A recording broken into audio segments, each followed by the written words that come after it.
আমি বরিশালে কোনো দল বুঝি না, আমি কোনো দল বুঝি না, নেতা বুঝি না। আমি শুধু একটা কথাই বুঝি, আপনি যে দল করেন না কেন, বরিশাল উন্নয়নের জন্য, এই জাতির মুক্তির জন্য, এই কেস মিথ্যা কেসের গজব থেকে মানুষকে বাঁচাবার জন্য, এই চাঁদাবাজির গজব থেকে মানুষকে বাঁচাবার জন্য একটাবারের জন্য হাত পাখাকে নির্বাচিত করুন, একটাবারের জন্য আমাকে নির্বাচিত করুন। ইনশাআল্লাহ আমি ওয়াদা দিতে পারি, এই বরিশালের চাঁদাবাজদের কবর রচনা করবে ইনশাআল্লাহ। যে স্লোগানের ভিত্তিতে স্বাধীন হয়েছে, সেই সাম্যতা আমাদের মধ্যে নাই। আজকে আমাদের বাংলাদেশের অবস্থাটা কি? যে ব্যক্তি গরিব, কৃষক, শ্রমিক কোনো অফিসে ঢুকতে পারে না, অথচ সে বাংলাদেশের নাগরিক, তাকে ঢুকতে দেওয়া হয় না। এই মানবিক মর্যাদা পর্যন্ত তার নাই। সাম্য, মানবিক মর্যাদা, সামাজিক ন্যায় বিচার, আমরা ন্যায় বিচার চাই। যে ব্যক্তি দোষী সে যত পথে আনতে হবে, আর যে ব্যক্তি দোষী না সে আমার শত্রু হলে সে বুক টান করে রাস্তায় হাঁটবে। আমরা সামাজিক ন্যায় বিচার চাই, কিন্তু আমরা কি দেখলাম? সাম্য, মানবিক মর্যাদা, সামাজিক ন্যায় বিচার আজকেও বাস্তবায়ন হয় নাই। ৭৩ নির্বাচনেও ভোটের অধিকার বাস্তবায়ন হয় নাই। ৭৫-এ শেখ সাহেব দুনিয়ার থেকে বিদায় হলেন, জিয়াউর রহমান সাহেব ক্ষমতায় বসলেন, ৭৯-তে নির্বাচন দিলেন। যেই নির্বাচনের পরে তিনিও দুনিয়ার থেকে বিদায় হয়ে গেলেন। ৮১ নির্বাচনে সত্তার সাহেব ক্ষমতায় বসলেন, কিন্তু এরশাদ সাহেব ধাক্কা দিয়ে তিনি ক্ষমতা দখল করলেন। ৮৬ সনে এরশাদ সাহেব নির্বাচন দিলেন, ৫৫ নির্বাচন। এরপরে আবার আন্দোলন সংগ্রামের প্রেক্ষিতে ১৯৯১ সনে বেগম খালেদা জিয়া ক্ষমতা বসলেন।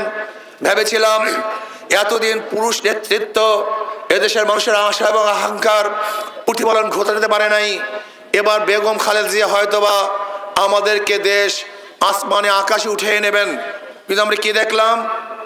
১৯৯১ থেকে ৯৬ পর্যন্ত এদেশ দুর্নীতিতে ৪ বার বিশ্বের মধ্যে চ্যাম্পিয়নশিপ লাভ করেছে। আবার আন্দোলন সংগ্রামের প্রেক্ষিতে ৯৬ নির্বাচনে শেখ হাসিনাকে ক্ষমতা বসালাম। ভেবেছিলাম মানুষ এবার শান্তি পাবে, কিন্তু ৫ বছর যেতে না যেতে আন্দোলন সংগ্রামের প্রেক্ষিতে তিনি আর ক্ষমতা আসলে পারলেন না। ২০০১-এ আবারও বেগম খালেদা জিয়া ক্ষমতায় বসালাম, কিন্তু আমরা কি দেখলাম? ৫ বছর যেতে না যেতে আবার আন্দোলন, আবারও সংগ্রাম। মাঝখান থেকে মঈনুদ্দিন ফখরুদ্দিন সাহেব ২.৫ বছর ক্ষমতায় ছিলেন।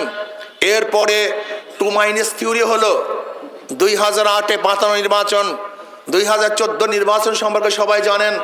নির্বাচন হয়েছে ২০১৮, নির্বাচন হয়েছে ২০২৪, কিন্তু সাম্য, মানবিক মর্যাদা আজও বাস্তবায়ন হয় নাই। এর জন্য মানুষ ২০২৪ জুলাই এবং আগস্টে আন্দোলনের প্রেক্ষিতে বৈষম্য দূর করার জন্য মানুষ, ছাত্ররা, এদেশের কৃষক, শ্রমিক, সাধারণ মানুষরা ঝাঁপিয়ে পড়েছে। বৈষম্য দূর করতে হবে। সেই বৈষম্য দূর করার আন্দোলনে আমি একজন সামান্য সৈনিক হিসাবে ছিলাম।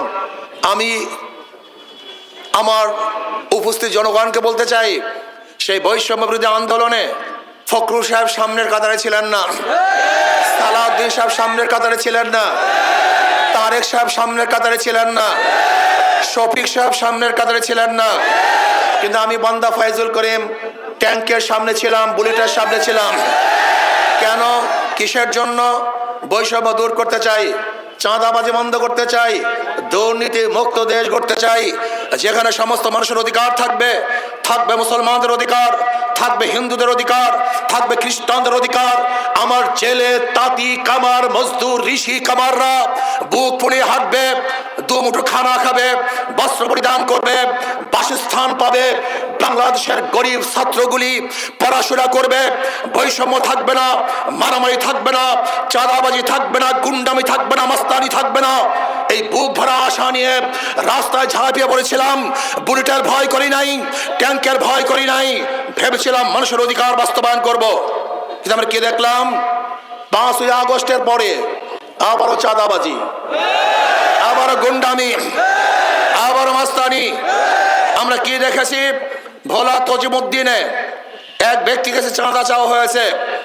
চাঁদা না দেওয়ার কারণে স্বামীকে বেঁধে রেখে স্বামীর সামনে তার স্ত্রীকে ধর্ষণ করা হয়েছে। আমরা কি দেখেছি? অফিস ভাড়া দেওয়া হয়েছে, মালিক ভাড়া আনার কারণে, ভাড়া চাওয়ার কারণে নির্মমভাবে করা হয়েছে। আমরা কি দেখেছি? বগুড়ায় এক মেয়ের প্রস্তাব দিয়েছে আমি বিবাহ করব, বাবা রাজি না হওয়ার কারণে সবার সামনে সেই বাবাকে হত্যা করা হয়েছে। আমরা কি দেখেছি? এক যুবককে চাঁদা চাওয়ার কারণে মায়ের সামনে যুবককে করা হয়েছে। আমরা কি দেখেছি? চাঁদা না দেওয়ার কারণে পাথর দিয়ে মানুষকে থেতলিয়ে দেওয়া হয়েছে। এর জন্য আন্দোলন সংগ্রাম আমরা করি নাই, এই চাঁদাবাজের জন্য আন্দোলন করি নাই, গুন্ডামের জন্য আন্দোলন করি নাই। আমরা কি দেখেছি? 5ই আগস্টের পরে একটা দল হাজার হাজার মানুষের বিরুদ্ধে মিথ্যা মামলা ঠুকে দিয়েছে এবং মিথ্যা মামলা ঠুকে দিয়ে লক্ষ লক্ষ কোটি কোটি টাকা অবৈধভাবে বাণিজ্য করেছে। এর জন্য আমরা আন্দোলন করি নাই, সংগ্রাম করি নাই। আমার প্রিয় বরিশালবাসী, আসুন, ওদেরকে বারবার দেখেছেন, নতুন ভাবে আর দেখার কিছু নাই। কিন্তু আমাকে, আপনার এই সন্তানকে একটাবার পরীক্ষা করেন নাই, ওদেরকে বারবার পরীক্ষা করেছেন, বারবার ফেল করেছে, এরপরে পরীক্ষার হলে ঢুকিয়েছেন, কিন্তু আপনার এই সন্তানকে একটাবার পরীক্ষা দেওয়ার সুযোগ দেন নাই। আমি বরিশালের মানুষকে অনুরোধ করব, করজোর অনুরোধ করব, একটা বারের জন্য আমাকে পরীক্ষা করুন। যদি ফেল করি, দ্বিতীয়বার আপনাদের কাছে আসবো না ভোট নেওয়ার জন্য। ইনশাআল্লাহ আমি আশা করি, যদি আল্লাহ পাক আমাকে কবুল করেন, যদি আল্লাহ পাক আমাকে কবুল করেন, তাহলে আমি এই আমার কনস্টিটিউশনের মধ্যে একটা মিথ্যা মামলা রাখবো না ইনশাআল্লাহ। জুলুম অত্যাচার বন্ধ করার জন্য 100% চেষ্টা করবে ইনশাআল্লাহ। আমার যুবক যারা আজকে কর্মহীন, বেকারত্বতার অভিশাপে ভুগতেছে, তাদেরকে ইনশাআল্লাহ কর্মের ব্যবস্থা করব। যেই সমস্ত আমরা মা বোনেরা না খেয়ে আছে, তাদেরকে কিভাবে কর্মসংস্থান করা যায় সেই ব্যবস্থায় আমি ইনশাআল্লাহ উদ্যোগ গ্রহণ করব। ইনশাআল্লাহ যারা শিক্ষিত সমাজ আজকে বেকারত্বের জীবন নিয়ে, গজব নিয়ে ঘুরতেছে, তাদেরকে কিভাবে কামাই এবং রোজগারের ব্যবস্থা করা যায় সেই জন্য আমি পরিকল্পনা গ্রহণ করব। ইনশাআল্লাহ সবচেয়ে বড় কথা হলো, বরিশালে বিগত দিনে যে কাজ হয় নাই, সেই কাজগুলিকে আঞ্জাম দেওয়ার চেষ্টা করব। যদি আল্লাহ পাক আমাকে কবুল করেন, আমার প্রথম কাজ হবে দুর্নীতি মুক্ত একটা সমাজ গড়া। দুর্নীতি মুক্ত সমাজ গড়বে ইনশাআল্লাহ। আমি বিশ্বাস করি সমস্ত কিছুর মূল হলো দুর্নীতি। আজকে আপনি যাবেন কলোনিতে, আমার কেডিসির কলোনিতে যান, রসুলপুরের কেডিসির কলোনিতে যান, আপনি যান পলাশপুরের কলোনিতে, আজকে 20, 30, 40 বছর আগে তাদের যে অবস্থান ছিল, জীবন যাত্রার মান যা ছিল, আজও একই অবস্থা আছে। হাজারো হাজারো দায়িত্বশীল এবং ক্ষমতাশীলরা পরিবর্তন হয়েছে, কিন্তু আমার গরিবদের ভাগ্যের পরিবর্তন হয় নাই, ওদের জীবন যাত্রার উন্নয়ন হয় নাই। ওদেরকে বারবার ঠকিয়ে ওরা ভোট দিয়ে আঙ্গুল ফুলে কলাগাছ হয়েছে, কিন্তু আমার গরিব দুঃখী মেহনত মানুষের ভাগ্যের পরিবর্তন ওরা করে নাই। এই ডাকাত এবং চোর লুটেরাদের বিরুদ্ধে একটা আন্দোলন করতে হবে, সংগ্রাম করতে হবে ইনশাআল্লাহ। আমি বরিশালে কোনো দল বুঝি না, আমি কোনো দল বুঝি না, নেতা বুঝি না, আমি শুধু একটা কথাই বুঝি, আপনি যে দল করেন না কেন, বরিশাল উন্নয়নের জন্য, এই জাতির মুক্তির জন্য, এই কেস মিথ্যা কেসের গজব থেকে মানুষকে বাঁচাবার জন্য, এই চাঁদাবাজির গজব থেকে মানুষকে বাঁচাবার জন্য একটাবারের জন্য হাত পাখাকে নির্বাচিত করুন, একটাবারের জন্য আমাকে নির্বাচিত করুন ইনশাআল্লাহ। আমি ওয়াদা দিতে পারি, এই বরিশালের চাঁদাবাজদের কবর রচনা করবি ইনশাআল্লাহ। আমি বিশ্বাস করি, আমি কনফিডেন্স রাখি আমার উপরে ইনশাআল্লাহ। আমি প্রশাসনের সাথে বৈঠক করে আশা করি ইনশাআল্লাহ, যদি আমাকে 12 তারিখে নির্বাচন করেন, আমি প্রশাসনের সাথে বৈঠক করে 13 তারিখের পরে যারা দুর্নীতিবাজ নয়, অন্যায় করে নয়, তারা ঘরে ঘুমাবেন, তাকে কোনো প্রশাসন ডিস্টার্ব করতে পারবে না। আমি ওয়াদা দিলাম ইনশাআল্লাহ, যদি আল্লাহ পাক আমাকে কবুল করেন, আপনাদের ভোট পেয়ে যদি আল্লাহ পাক আমাকে নির্বাচিত করেন, আমি সংসদে হিন্দু বৌদ্ধ খ্রিস্টানদের পক্ষে কথা বলবো। আল্লাহ আমাকে এবং আমাদের সবাইকে ঐক্যবদ্ধভাবে এই বরিশাল গড়ার তৌফিক দান করেন।